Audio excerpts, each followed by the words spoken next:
oro para que Deus abençoe o teu coração. Num ambiente como esse, a gente só tem que alinhar algumas coisas e eu creio que Deus já fez muito em você. Tem uma hora que a nossa capacidade de absorver, ela estanca. Mas que Deus amplie a sua capacidade de absorver mais alguma coisa. Amém? Abra a tua Bíblia comigo no Evangelho de Mateus, capítulo 9. A gente vai ler do verso 35 ao 30. Ih, meu irmão, não estou enxergando nada. Do 35 ao 38.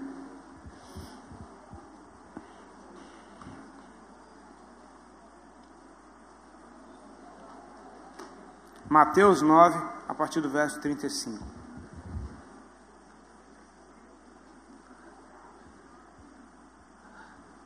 Enquanto você acha aí, meu irmão, deixa eu dar um recado rápido aqui. Eu trouxe um material que eu creio que está ali no final. Aqui, está lá embaixo. Tá, tem alguns CDs. Esse é o RABT, Rompendo as Barreiras do Templo. Esse é o Joio e o Trigo. Deixa eu falar um pouco a respeito dessas canções. Eu não sou o tipo de cara que fica compondo em casa o tempo inteiro. Às vezes eu passo muito tempo sem tocar no instrumento.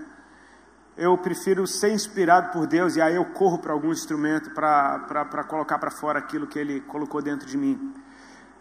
Quando eu aceitei Jesus, eu consegui por um tempo conciliar a minha carreira musical com aquilo que eu estava aprendendo da parte do Senhor. Só que Deus foi tomando conta de tudo.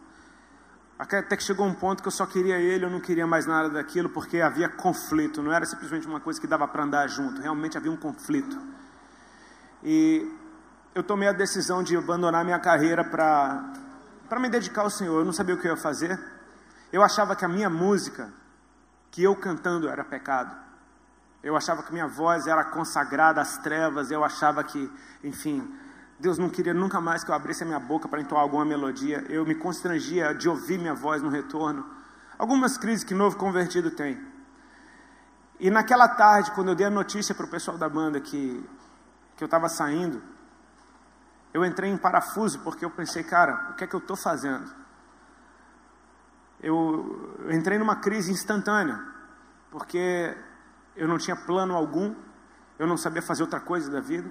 Aquela banda eu tocava nela desde os 13 anos de idade, desde os 15, volta de 13 para 15 anos de idade, foi quando começou. Eu não sabia fazer outra coisa. Então eu corri para dentro de uma igreja. Tinha um culto naquela terça-feira, na igreja do pastor Nivaldo, lá na Vila Carrão, em São Paulo. Peguei minha esposa em casa, fomos para o culto, contei para ela, cara, saí da banda. E ela falava, meu Deus, você teve coragem? Eu falei, cara, saí... Enfim, mas eu estava desesperado, porque eu não tinha certeza, eu não era um crente maduro, eu tinha 5 meses que eu estava na fé, enfim, eu precisava ouvir Deus falar comigo. Eu fui naquela reunião, e o pastor, eu cheguei atrasado, eu não conseguia prestar atenção na palavra, porque eu estava pensando em paranoia, e eu não sentia Deus falar comigo em nada, eu não conseguia conectar com nada, eu estava realmente em desespero, até que o culto terminou e eu não ouvi nada da parte de Deus. O pastor começou a orar pelas pessoas, e no meio disso ele foi tomado num espírito de profecia. Ele começou a profetizar sobre alguns. Ele começou a profetizar sobre uma irmã, falou algumas coisas sobre a família dela. Era um pastor muito sério, não era nada de profetado, eu conhecia ele, era um cara que só se movia quando Deus realmente o tomava. E aí apareceu uma esperança dentro do meu coração. Deus está usando ele em palavra profética hoje. E eu pedi assim, Senhor, fala comigo, fala comigo. E foi engraçado porque era homem de um lado, mulher do outro. Amém, irmão? Eu ia nesses picos, tá? Dê glória a Deus, você está no ambiente. E eu amava.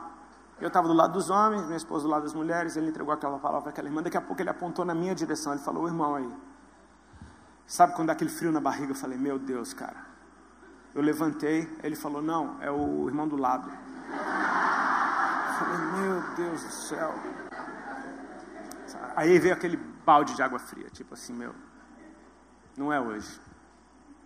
Sabe aquele não é hoje? Você fala, não é hoje. Aí eu já comecei a entrar em paranoia, falando, não era para eu ter saído, não era para eu ter feito isso, não era para eu ter feito aquilo. Fiquei mal. E ele falou algumas coisas para o irmão, disse que tinha um anjo do lado do irmão com a bandeja, com a chave, sei lá o que era. Eu falei, não estava nem aí para o anjo. O cara estava do meu lado, tinha um anjo do lado dele. Tinha um anjo do meu lado, eu não estava nem aí. Fiquei mal. Baixei minha cabeça, comecei a chorar. E o pastor entregou a palavra para aquele cara e continuou orando em línguas. Ficou orando. E eu não queria nem olhar mais. Eu estava, Daqui a pouco eu só ouvi ele falando assim: irmão Rodolfo, assim te diz o Senhor, da mesma forma que você cantava para o mundo, a partir de hoje você vai cantar para mim. E não te preocupa que daqui para frente quem te sustenta sou eu. Eu vou te dar novas letras e novas melodias. Ele falou mais algumas coisas concernentes a outras pessoas, mas essa parte me salvou. Eu aprendi que Deus ouve, Deus fala, que Deus se importa, que Deus está presente. Aquela palavra me sustentou para suportar tudo que eu comecei a suportar a partir daqueles dias até hoje. E uma coisa é certa, quando você aprende, quando você recebe uma grande carga sobre você, no começo é difícil de caminhar, mas depois você vai caminhando, e não é porque a carga ficou leve, é porque você ficou mais forte. Você aprende a caminhar. Até que hoje eu já não sinto mais carga alguma, e aquilo que era um peso, hoje é um peso de glória que Deus tem me feito experimentar. Essas canções são obediência àquela palavra que eu recebi. Volta e meia ele me dá canções, eu canto para ele. Muita gente fala: pô, você só canta de olho fechado. Para que você não me distraia, me perdoa, não é para te ofender não.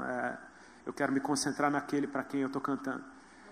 E quero te levar junto comigo, amém? Vamos junto. Eu espero que você tenha a experiência que eu tive. Isso é uma coisa a respeito do amor. Quando você experimenta, você quer que todo mundo sinta a mesma coisa que você sentiu. Amém?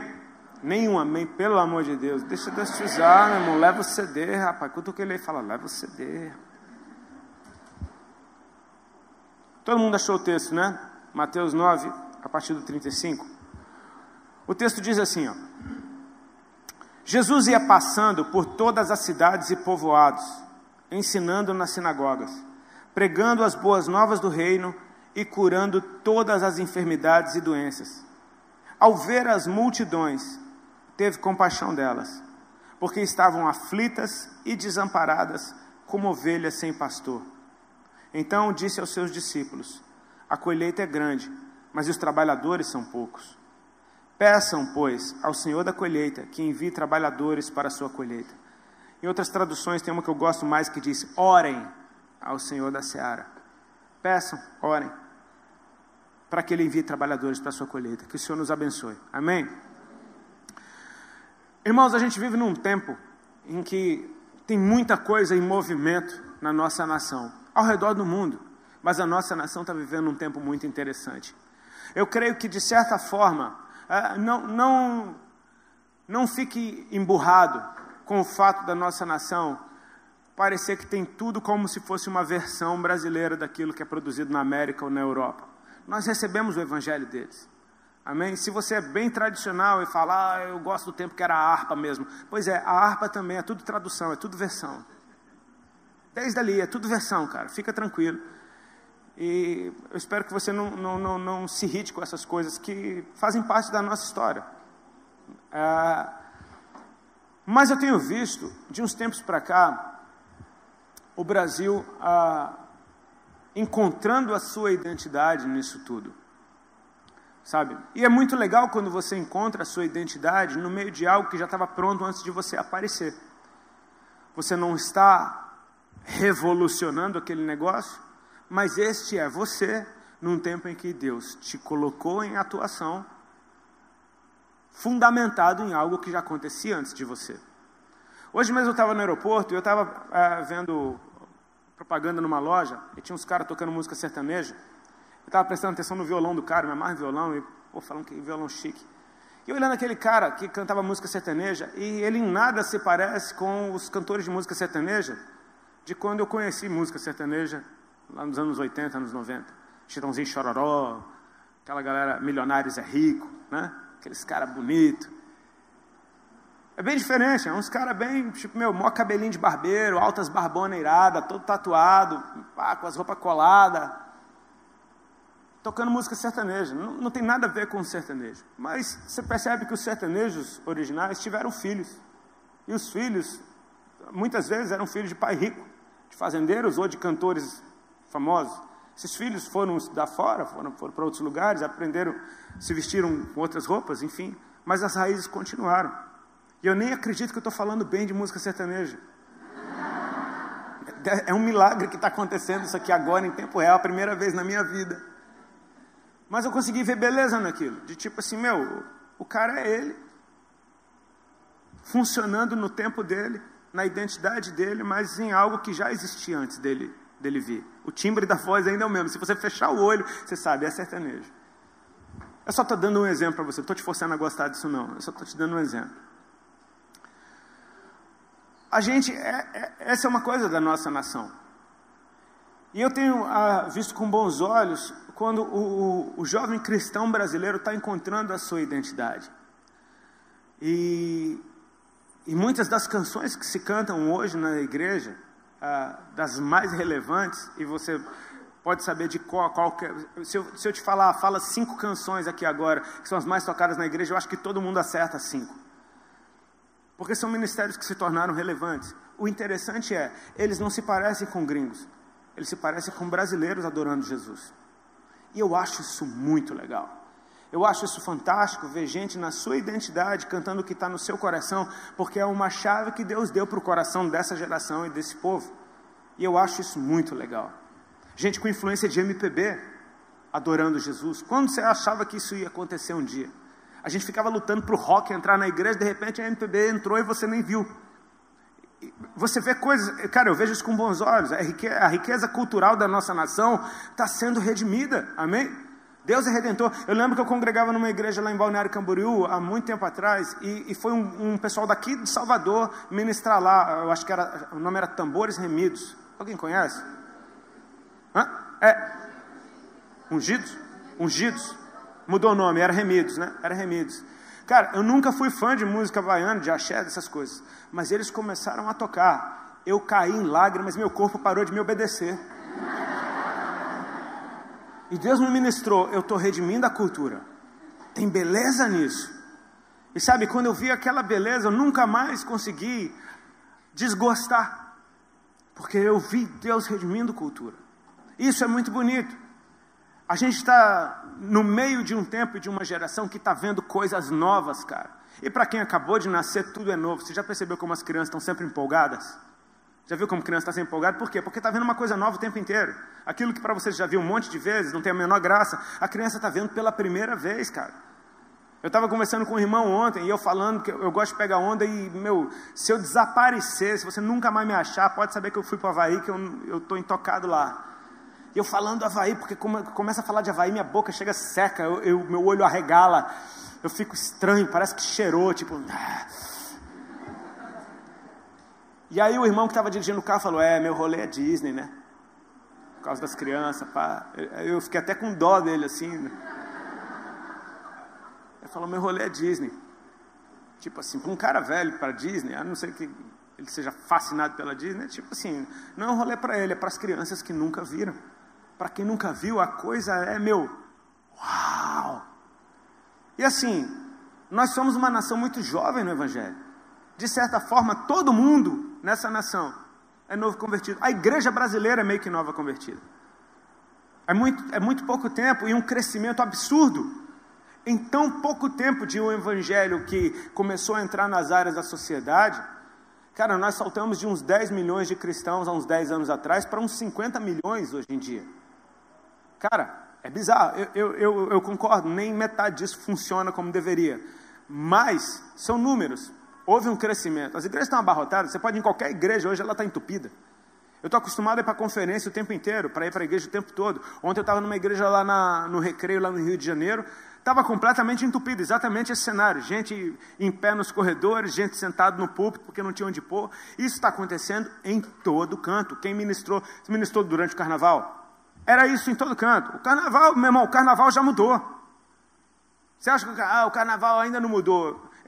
Fica tranquilo, o carnaval que você vai ver pela TV, ele vai ser sempre aquele lá. Ainda que só sobrem uns 1000 pulando carnaval, a TV só vai mostrar aqueles 1000 lá, porque essa é a parada delas. Mas o carnaval já mudou, o meu mudou. Desde que eu aceitei Jesus, meu carnaval mudou. O seu não mudou? Então o carnaval já mudou. Conforme a gente cresce, esse negócio que mudou para mim e para você, vai mudando na vida de mais gente. Ou seja, as coisas estão mudando aceleradamente. Agora, a gente tem que ter cuidado com o nosso crescimento para a gente crescer sadio. Amém? Você já viu um Chester vivo? É um treco estranho. Ninguém nunca viu Chester. Filhote de pombo. Alguém já viu filhote de pombo? Filhote de pombo tem nada a ver com o exemplo, mas é só porque eu queria falar. Eu nunca vi um filhote de pombo. Eu não sei onde é que eles ficam até que eles comecem a ser pombos. De repente eles nascem sapos. E de uma hora para outra eles viram pombos. Eu não sei qual é. Mas Chester você nunca viu, porque é um bicho estranho, cara. É um bicho entupido de hormônio que cresce, é um suporte para um peito. Deve ser uma coisa, muito triste de se ver. Você só sabe quando você come aquele peitão de frango, você fala, uau, meu Deus, que frangão. Às vezes o bicho é um baita de um franguinho arriado, que só tem peito, cara. Um crescimento acelerado demais, fora do seu tempo, a gente corre o risco de crescer deformado, ou de crescer doente. E Deus, eu tenho certeza que esse crescimento que Ele está gerando na igreja dele, é dele. Eu creio que o maior desejo de Deus é que isso seja sadio. Porque se a gente crescer sadio, cara, a gente vai espalhar saúde. Amém? Se a gente crescer sadio, a gente espalha saúde. Sabe, eu amei ouvir a palavra do pastor Diogo, muito mais pelo que eu vi você derramando aqui. A palavra foi fantástica, eu fui muito abençoado, mas o que eu vi sendo derramado aqui, uma unção pastoral, virei para o Leandro e falei, pastorzão, ali ó, pastoral total. E cara, a gente está numa conferência que está acontecendo domingo, onde está tendo culto em igrejas. Não tem uma placa de igreja aqui, tem o nome de um movimento. Tem gente de várias igrejas. Numa reunião que acontece quando igrejas estão se reunindo, igrejas entendam denominações. Mas tem uma unção pastoral nesse lugar, e isso me deixou muito em paz com o lugar onde eu estou. Porque é um movimento que não deixou de ser igreja. Sabe, um dos perigos que a gente corre, principalmente os mais jovens, quando a gente começa a funcionar muito bem na nossa identidade, diferente da forma como os nossos pais funcionaram, é a gente achar que eles estão errados, que a gente é certo, que agora a gente é a bola da vez. Quem pensa assim, quebra a cara. Da gente achar que, aquilo ali já não tem mais unção, já não tem mais nada a ver, que agora a gente é que carrega a arca. Cara, deixa eu te dizer uma coisa, princípio que você quebrar, ele vai quebrar você lá na frente. Amém? Honra ainda é o melhor caminho, o caminho para que os teus dias se prolonguem sobre a terra. Nos 10 mandamentos, o primeiro mandamento com promessa fala de honrar pai e mãe, honrar a primeira liderança sobre a tua vida, honrar a autoridade. O pastor Leandro falou sobre família aqui, não? Eu perguntei para ele porque eu falei, eu quero estar alinhado com o que está acontecendo. E sabe, a figura da família, a gente trazendo para a nossa vida de igreja, ela se parece muito com o que igreja é. O pastor, muitas vezes, ele é esse cara que te corrige quando você está errado, que te fala, não bota a mão aí. Aí você fala, poxa, ele me tesoura em tudo. É porque ele sabe que você vai tomar um choque se você puser a mão ali. A figura da igreja ainda é uma estrutura bem familiar. Quando Paulo está dizendo para os maridos amarem suas esposas, ele está dizendo como a Cristo amou a sua igreja. Como a esposa honrar o marido, ser submissa a ele como a igreja é a Cristo. Ou seja, tem uma relação muito justa entre igreja e família. E essas estruturas, elas caminham muito juntas. Quando você simplesmente abomina o fundamento que te gerou, a visão de igreja que você tinha, é como um filho que está rejeitando o pai. Isso não tem como trazer saúde. Só tem um caminho, é o de volta, é o de humilhação. E humilhação não é no sentido de você ser esculachado, não. Humilhação é no sentido de você se colocar debaixo de alguém. De você entender que você precisa de uma voz falando na sua vida.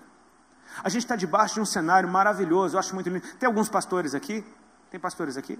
Glória a Deus, tem vários pastores, que bom que vocês estão aqui. A gente está debaixo de um ambiente na igreja brasileira, cara, que é muito fácil a gente ficar super empolgado. Porque as pessoas estão com muita sede, cara. Elas estão com muita fome. Elas estão desesperadas. O Leandro estava lá em casa semana passada, a gente participou da convenção lá na igreja que eu congrego, lá no Mevan. E, foi uma das convenções mais entupidas que teve. Eu nunca vi aquela casa com aquele problema de gente vindo de tudo que era parte. para adorar a Deus ali, e estava assim, meu irmão, você acha que está quente aqui? Estava muito quente lá. Não tinha espaço para nada. O Leandro assistiu o culto lá de fora, no telão, que ele falou, meu irmão, não dá para entrar, está entupido. Um lameiro do lado de fora, nego parando o carro na lama, todo mundo melado. Meu irmão, estava desse jeito, mas as pessoas se acotovelando para estar no ambiente onde Deus está liberando algo, onde a palavra de Deus está sendo pregada. Essa fome, essa sede, você fala, uau, cara, tá demais isso é avivamento. Até que um dos pastores virou para mim, ele é muito sóbrio, ele virou para mim e falou, esse ambiente é perigoso. Eu falei, como assim? Ele disse, os momentos na história em que se levantaram lideranças manipuladoras, encontraram um povo assim, sedento demais, faminto demais. Encontraram um povo, porque se você está de boa, tem você mais 5 pessoas atrás de água, e ali tem 1, 2 garrafas d'água, vocês sabem se organizar para beber essas 1, 2 garrafas d'água, dividir em 5, está de boa, né? Cada um dá uns gole, pá.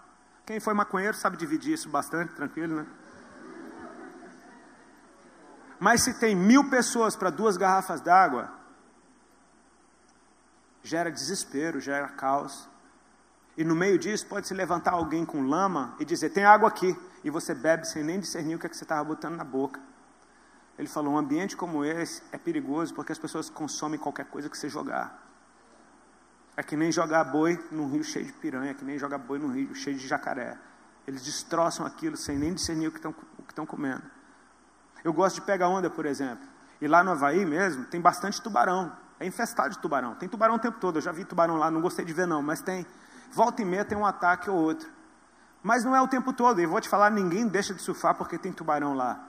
Porque eles entendem que os tubarões se alimentam de manhã bem cedo e no final da tarde. Então, se você evitar esses horários, você vai surfar num ambiente que tem tubarão de barriga cheia. Tubarão não gosta de carne humana, ele detesta, não faz parte da cadeia alimentar dele. Quando tem um ataque de tubarão, é um engano da parte dele. Só falta ele te pedir desculpa. Mas aquele nheco dele, que foi um engano, arranca uma perna, um braço, você sangra até morrer. E aí, por causa do sangue, os outros tubarões ficam loucos, estão querendo se alimentar. Eles vêm, deixa eu ver qual é, deixa eu ver qual é, pronto, você já foi devorado por vários enganos ao mesmo tempo.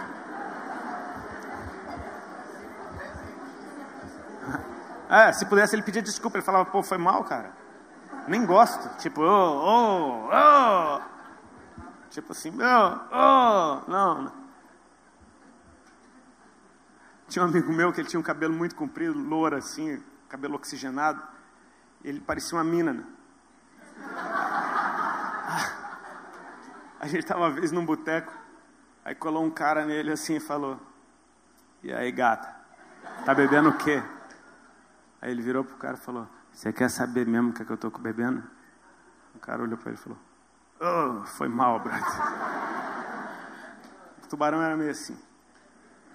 Você entende o que eu estou querendo dizer? Esse ambiente de sede e de fome é muito empolgante, mas ao mesmo tempo ele é perigoso.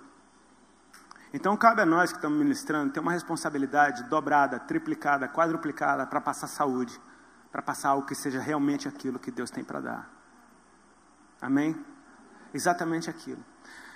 Eu vejo muitos pastores hoje em dia torcendo a cara para esse negócio chamado movimento. E eu vejo muitos movimentos torcendo a cara para esse negócio chamado igreja. Parece que, cara, assim como os ismos que têm se levantado para dividir, a gente tem que derrubar essa barreira também e entender que nós somos igreja, meu irmão. Não interessa onde você esteja atuando, você é a igreja. O que Deus vai fazer, Ele vai fazer através da sua igreja. Amém? Ele vai fazer através da sua igreja. Jesus estava num ambiente muito interessante, que tem cara de avivamento, e deixa eu te falar, era avivamento, aliás, o maior avivamento da história, quando Jesus veio, amém? A gente fica feliz quando aparece um profeta irado, cara, apareceu Jesus. Num ambiente onde não tinha vida há pelo menos uns 400 anos, não tinha um profeta, que não tinha um dizendo assim, diz o Senhor. O Espírito Santo ainda não tinha se liberado. Sabe o que é você cantar e não sentir um arrepio? Você orar e não ouvir nada. Devia ser um ambiente bem difícil de ter essa vida que a gente tem hoje. Glória a Deus pelo Espírito Santo também. Você pode agradecer a Deus pelo Espírito Santo. Ainda que você esteja numa ilha sozinho, você pode ser ensinado por Ele lá. Você pode ouvir segredos de Deus, porque Ele conhece o coração de Deus. Então de repente vem Jesus, e Jesus é a própria vida. Não é que ele tinha vida, ele é a própria vida.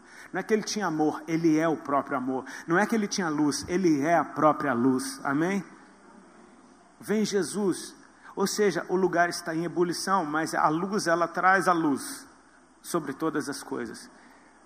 O texto diz que Jesus ia passando por todas as cidades e povoados, ensinando nas sinagogas, pregando o evangelho das boas novas e curando toda sorte de enfermidades e doenças que havia no meio do povo. Vamos por partes. Ele está vindo de fora. As cidades, naquele tempo, eram bem pequenas. Algumas eram muradas. Normalmente se entrava pela cidade pelas portas da cidade. Ou seja, ele entra em estruturas onde havia uma forma de governo, onde tinha uma sinagoga, onde tinha um governo eclesiástico. Ele entrava nos povoados. Os povoados eram basicamente aldeias onde os camponeses simplesmente moravam ali. Eles tinham que comprar tudo na cidade, enfim. É bem diferente de uma cidade, um ambiente de descanso, um dormitório praticamente. E Jesus entrava nesses lugares, ele vinha de fora, ele entrava nesses lugares e ele ia entrando. Ele ensinava dentro das sinagogas, ele pregava o evangelho do lado de fora. Ou seja, Jesus ele estava do lado de dentro e do lado de fora, amém? Então você consegue perceber que Deus se move em qualquer ambiente? Ele se move do lado de dentro, ele se move do lado de fora, ao mesmo tempo. Ele não precisa escolher um ou outro. Agora eu só falo dentro da igreja e quem está do lado de fora está desviado, ou eu só falo do lado de fora, quem está da igreja virou religioso, legalista e eu não falo mais. Você percebe que não tem nada a ver? Que ele está em todos os ambientes porque ele ama todo tipo de pessoa, amém? Ele está naquela igreja tradicional, ele está naquela igreja super avivada, ele está naquela igreja super barulhenta, ele está naquela igreja super silenciosa, ele está naquela molecada que está na praça, ele está naquela galera que está se reunindo nas faculdades, ele está naquela galera que está adorando a Deus sei lá onde. Ele está em todos os lugares, amém? Ele está em todos os lugares fazendo a mesma coisa, ensinando, anunciando e curando. Amém? É um cenário muito empolgante. Poxa, as portas estão abertas para ele, as cidades estão se abrindo para ele, os povoados estão se abrindo para ele, ou seja, as casas estão se abrindo para ele. A mentalidade das pessoas está se abrindo para ele. Finalmente alguém trouxe vida no meio disso. Eu tenho uma boa notícia para te dar, meu irmão. Jesus está em casa. Amém? Ele está trazendo, isso que a gente está experimentando é a vida do próprio Deus, trazendo para dentro de casa, para os nossos ambientes, para os nossos ajuntamentos, sejam aonde eles forem. Sejam nas casas, sejam nas igrejas, seja no meio da rua, Deus está se movendo em todos esses ambientes. A gente pode olhar para um cenário como esse e falar, uau, a galera está sendo curada, uau, a galera está ouvindo as boas novas. Só que Jesus não é triunfalista e ele está olhando para esse cenário e ele tem uma opinião como aquela daquele pastor que me falou do ambiente de sede, que parece que é um balde de água fria. Mas Jesus olha para eles e ninguém conhece o coração da gente como ele. Ninguém conhece a mente da gente como ele. Ele sabe o que se passa dentro da gente. Ele diz, eu sou aquele que sonda as mentes e os corações. Ele olha para aquelas pessoas e ele sente a dor delas. Devia ser muito punk para Jesus experimentar a dor do outro, como ele experimentava. Se compadecer, amém? Se compadecer é isso, é sentir a dor do outro. E ele olha para aquelas multidões e ele começa a sofrer, cara.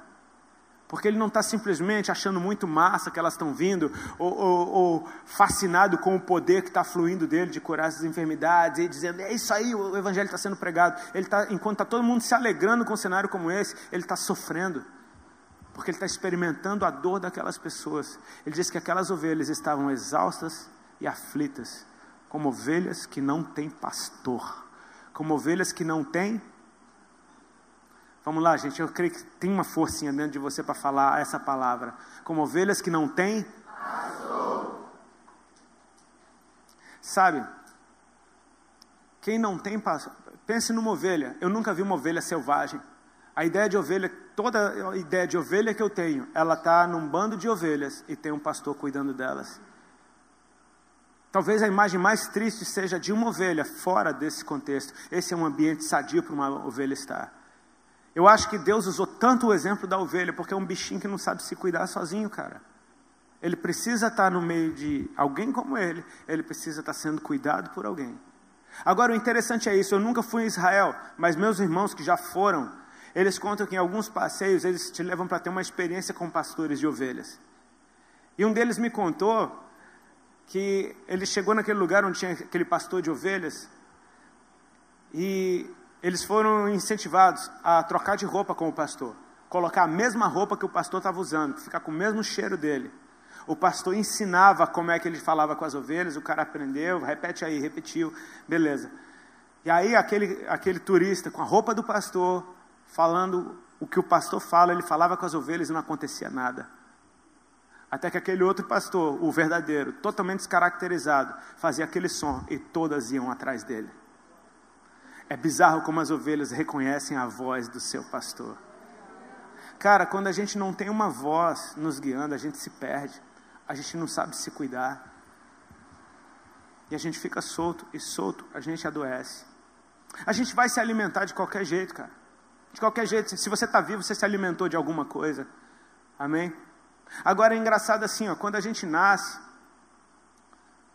os bebezinhos, eles se alimentam da própria mãe. Então, não é a respeito do lugar onde se alimentam. E é engraçado ver isso, porque mãe, cara, mãe é uma leoa mesmo, cara. Mãe, cara, eu sou fã das mães, meu Deus do céu. Porque a mãe, ela levanta um carro para salvar o filho dela, ela arranca força de não sei aonde. Se a criança chorar, ela para amamentar. E não interessa onde esteja. A Kim Walker, vocalista do Jesus Culture, quando ela veio no Brasil numa das turnês, ela estava com um bebê no colo e ela saía do meio da apresentação para dar de mamar para o filho dela. Era a hora dele mamar, ela estava no meio da música. Ela largava a música e ia dar de mamar. Às vezes você está conversando com a mãe, ela está com o bebê no colo, ele chorou, ela na tua frente, ela fala, não repara não, tá? Plum. Você fala, oh, tipo tubarão, né? Oh. Não é a respeito do lugar onde se alimenta, é a respeito de quem se alimenta. Os filhos se alimentam das mães, delas mesmas. Ela é o prato de comida, ela é o lugar da refeição. Até que essas crianças começam, então, a comer um alimentinho diferente. Ainda é preparado pela mãe. Mas você percebe como é que as criancinhas pequenas têm que comer? Quando já começa a comer a papinha? Tem que ser numa cadeirinha especial, né? Aquela cadeirinha cheia de trava, não é? Com cinto de segurança, não é? Uma cadeirinha que não deixa ele cair para um lado, nem para o outro, nem para frente, porque ele não sabe comer sozinho. Ele precisa que alguém ponha na boca, ele se mela todinho, ele faz guerra com a comida. Ou seja, você vai comer de qualquer jeito, porque quando dá fome, você pega qualquer coisa que tem aparência de comida e bota na boca, cara. Quando uma criança fizer cocô, é bom você trocar a fralda dela logo, porque se ela tiver fome, você sabe o que vai acontecer. É traumático. Só a ideia daquilo é traumático. Porque vai pegar qualquer coisa e colocar na boca. E assim é quando você não tem pai. Você se alimenta de qualquer coisa. Até que você começa a crescer e você repara que a comidinha da tua casa ela é gostosa. Ah, meu irmão, ainda que seja aquele pão com linguiça. É gostoso. Aquela comidinha, aquela gemada que minha mãe fazia quando eu ficava doente. Minha mãe nunca soube cozinhar na vida. Mas quando eu adoeci, ela fazia uma gemada para mim que eu até hoje me lembro. Eu nem gosto de gemada, mas eu acho que se eu comesse eu chorava. Porque eu voltava no tempo. Sabe aquela comidinha feita dentro de casa? Aquela que sustenta, aquela que alimenta, aquela que às vezes não tem nem beleza nem formosura para que a desejássemos. Mas é ela que resolve a situação. Eu tenho um primo de João Pessoa que é acostumado com a comida da mãe dele a vida inteira. Ele foi passar férias lá em casa sou eu e minha mulher. E a gente, meu irmão, come, não tem filho em casa, não, a gente está afim de comer feijão. Uma panela de feijão, só come feijão, até o feijão acabar.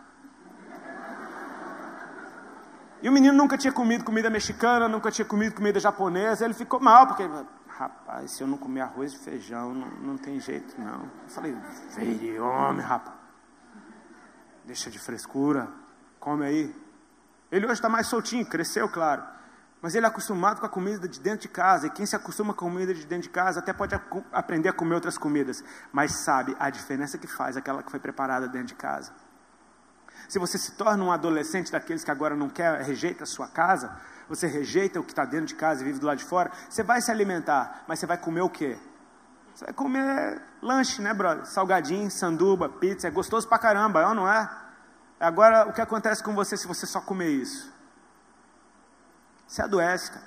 Você até engorda, você fica com a aparência de quem cresceu, mas você está doente. Você consegue espiritualizar isso um pouquinho? Nada como a comidinha de dentro de casa, amém? Hoje em dia, graças a Deus, a igreja acordou para a mesa. Sabe? É sadio demais você ter mesa com os teus irmãos, não só púlpito, mas ter mesa com os seus irmãos. Leandro é o maior precursor de mesa que eu já vi na minha vida. Foi o primeiro que veio com esse papo. Vamos ter uma mesa? Eu ficava no começo pensando, o que esse cara quer dizer com isso? É um tempo, a mesa, como a igreja primitiva se reunia, partindo o pão, compartilhando do Senhor. Eu vou te falar, são ambientes muito saudáveis. Agora, mesas saudáveis, elas normalmente, elas têm um lugar para o pai. Amém? Amém? Amém? Sabe o lugar do pai? Aquele lugar que só o pai senta? Mesas saudáveis têm o lugar do pai. Porque uma mesa que só tem amigo, brother, pode ser uma mesa no bar. Pode ser uma mesa que não te faça tão bem, não. Você precisa ter uma voz falando na tua vida. Uma voz te chamando. Porque se tem essa voz falando com você, pode vir outra voz, qualquer uma, ela não te tira do foco. E você pode ir para qualquer lugar, aquela voz você aprendeu a ouvir. Jesus disse que aquelas pessoas eram como ovelhas que não tinham pastor. Então você pode agregar nesse não tem pastor, como não tem curral, como não tem pastagem, como não tem um lugar de descanso, como não tem amizade verdadeira. Porque se o Senhor é meu pastor, nada me faltará. Ele me faz deitar em pastos verdejantes. Ou seja, quem não tem pastor não tem esse descanso, não tem esse cuidado. Cara, eu sei o que é melhor para você.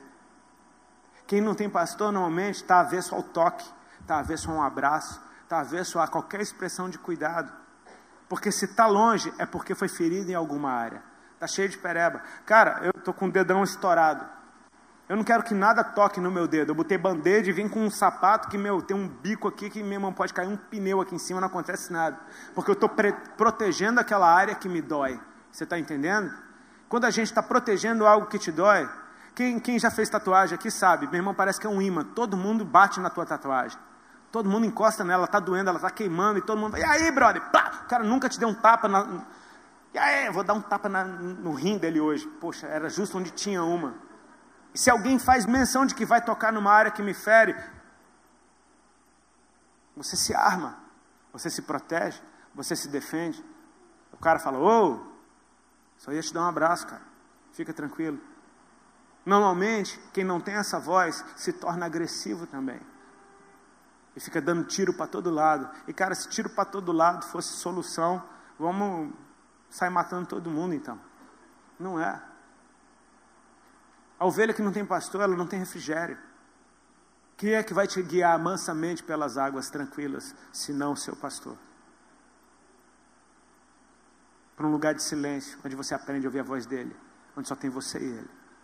Até que um dia você ande pelo vale da sombra da morte e saiba que ele está com você.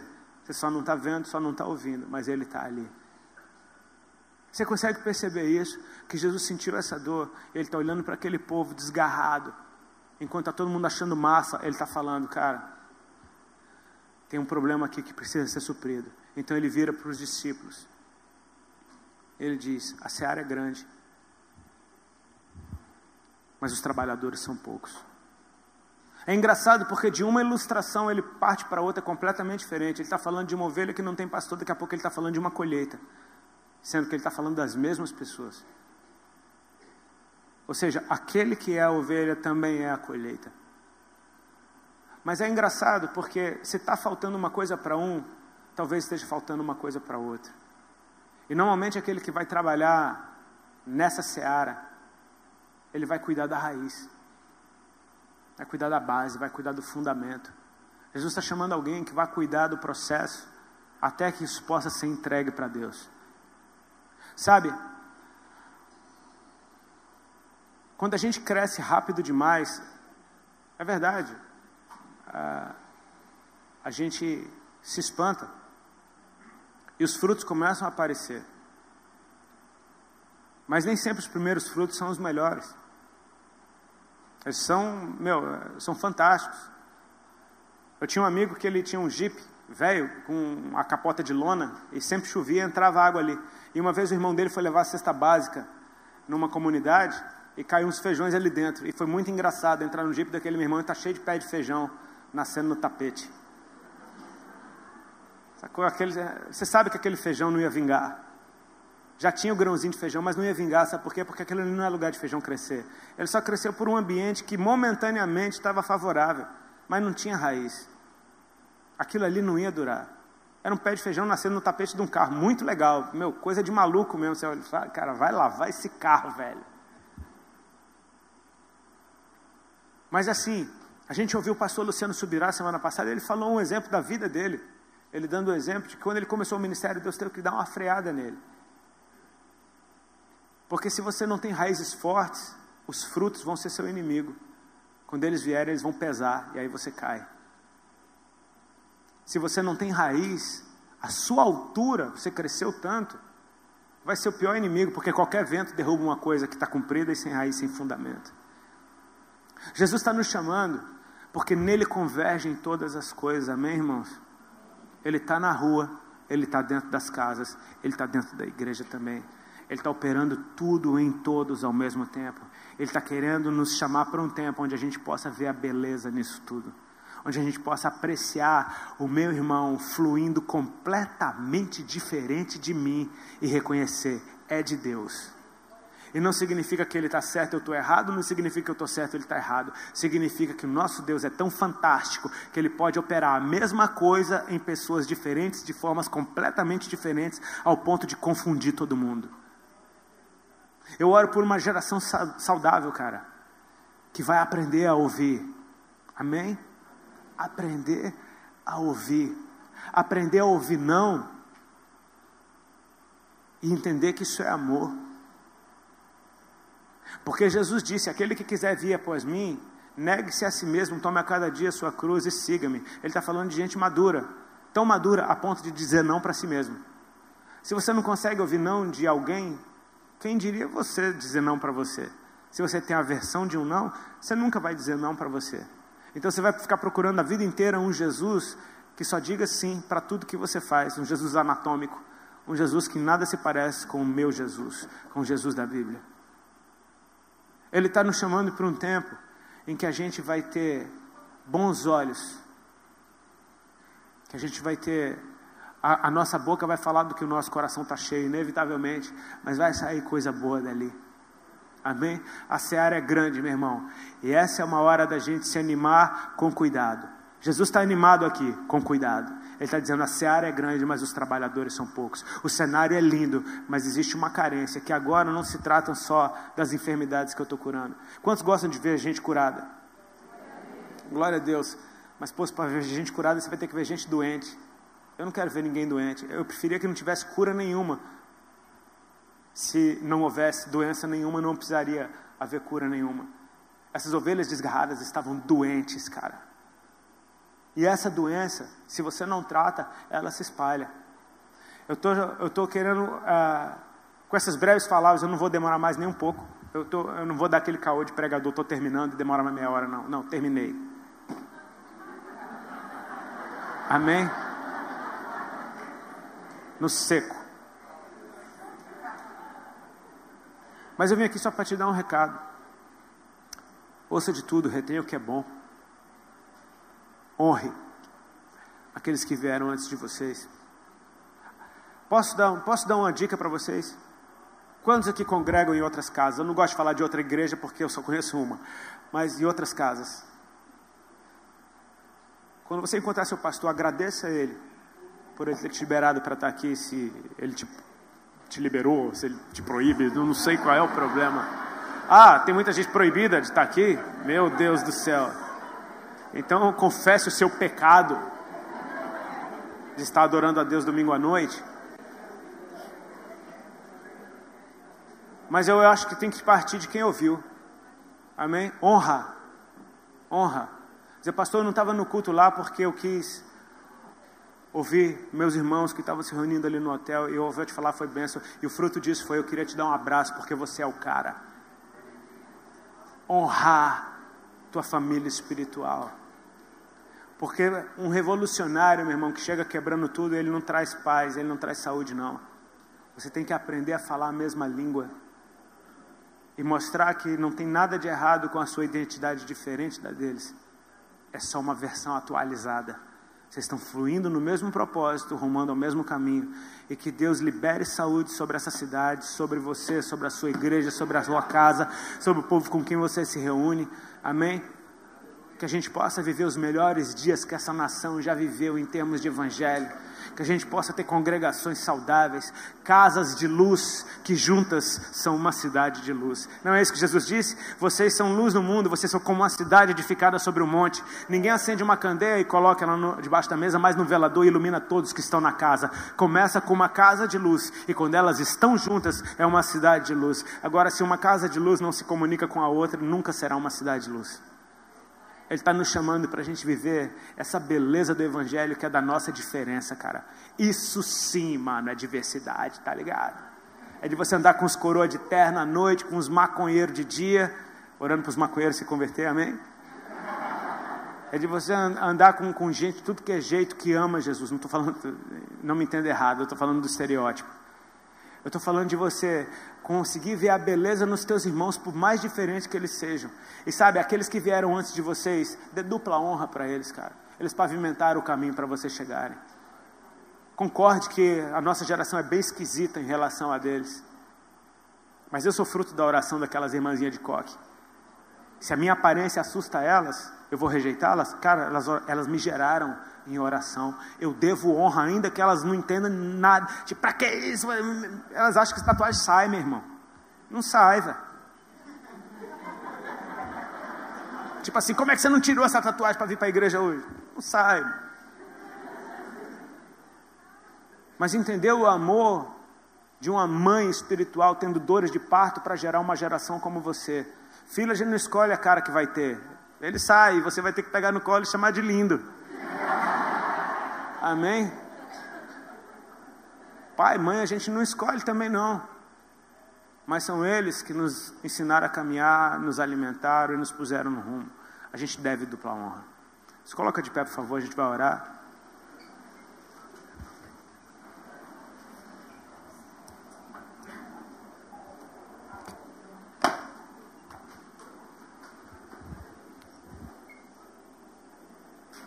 Eu agradeço a Deus porque eu estava morrendo de medo. Eu concordo. Eu vou te falar, eu tinha pensado em pregar uma outra coisa. Quando eu estava no avião, meio que cochilando, Deus me mostrou esse texto e me falou para falar isso. E eu sou muito certinho, cara. Eu gosto da coisinha certinha. Eu gosto de saber tudo que eu vou fazer. E eu fico doido quando Jesus me lança na fogueira desse jeito. E obrigado, Pai. Porque eu acho que fez sentido. Coloca a mão no teu coração, cara.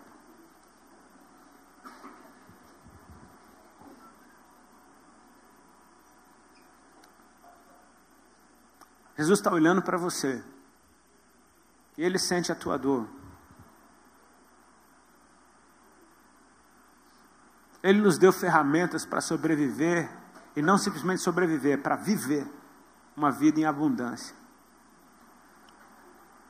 Pode ter muita gente aqui que estava desgarrado. Porque foi ferido.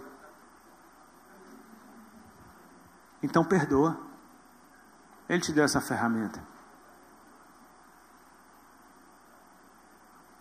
Eu oro para que o Senhor te mostre a tua casa.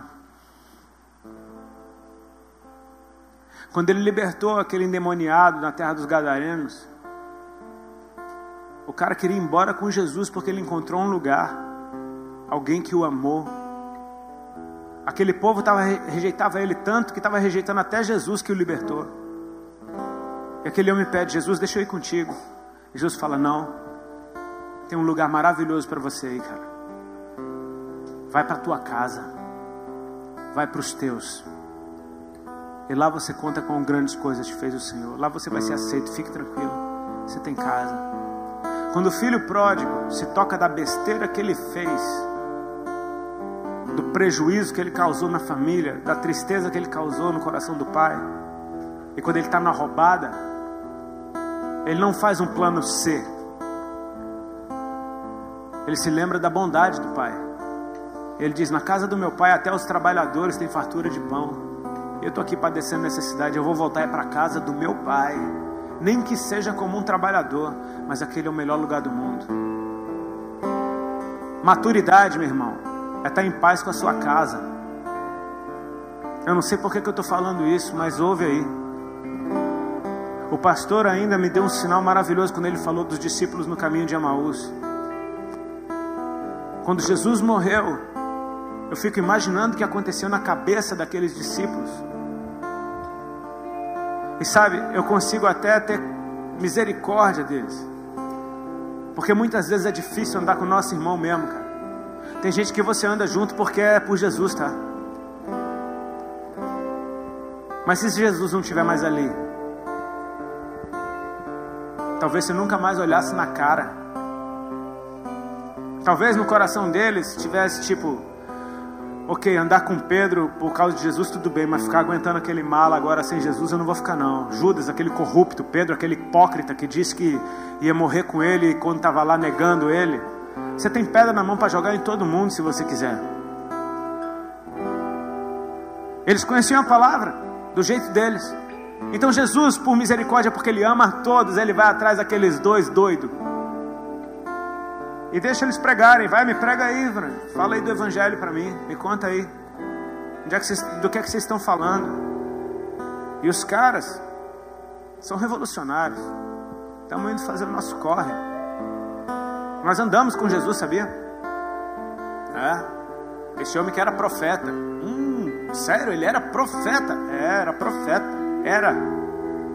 Mas morreu. Enquanto esses caras estão lutando com o pensamento de tipo, ele morreu, a gente não sabe o que aconteceu, já tem um povo lá em Jerusalém, lá dentro da casa, se alegrando com a notícia de que ele ressuscitou. E Jesus ama a todos, cara. Jesus senta na mesa com eles. Eita, lá vem a mesa de novo. Jesus explica para eles o que tinha que acontecer pelas escrituras. E eles ficam uau, você é até mais legal do que ele. Fica com a gente, não vai embora não, fala mais. Jesus, tá bom, eu fico, vamos ter uma mesa. E na mesa Jesus partiu o pão. E na hora que ele partiu o pão, os olhos dele se abriram. E quando os olhos dele se abriram, Jesus desapareceu. Cara, se onde dois ou mais se reunirem, Ele está no meio de nós. Vou te usar aqui, tá, meu irmão? Tá chapando aí, fica de boa aí.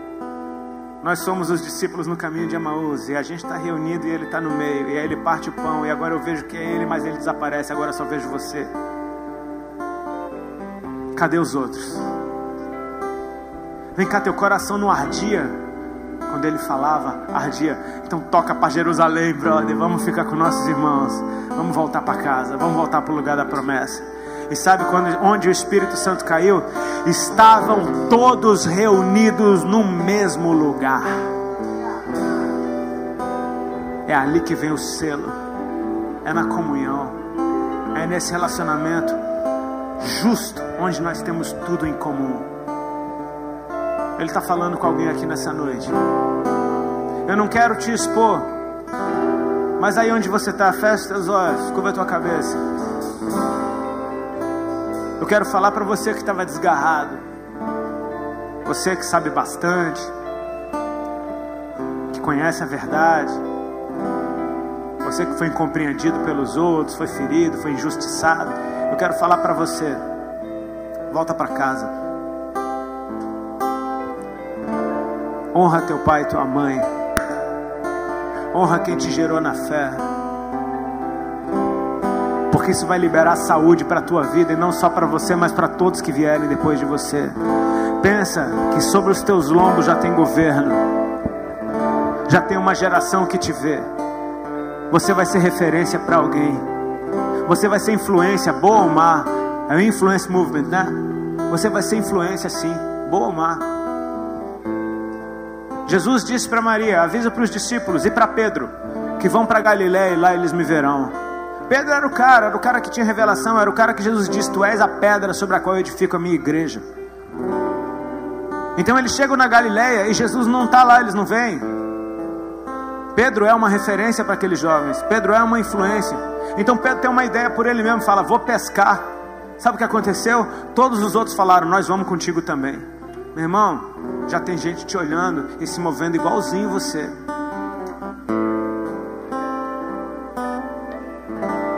Então caminha para Ele, caminha para aquilo que é saudável. Mostra como se faz. Pai, eu oro para que o Senhor libere do teu bálsamo hoje no coração dos meus irmãos e irmãs.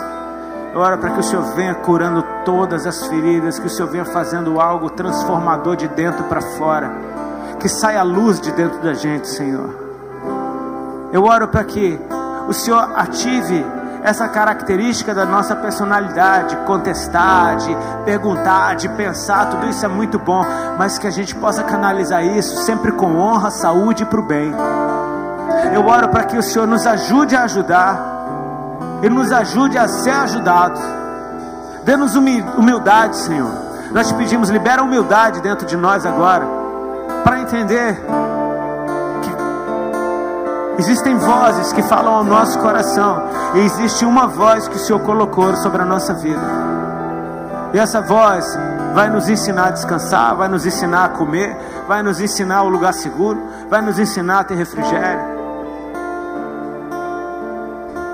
Eu te peço, Pai, que o Senhor remova de nós todo espírito de justiceiro e coloque dentro de nós uma sede por justiça, porque o Senhor é a justiça de Deus e nos sacia. Seja o centro, Senhor, e permita-nos viver a plenitude de tudo que Tu és, em nome de Jesus, amém.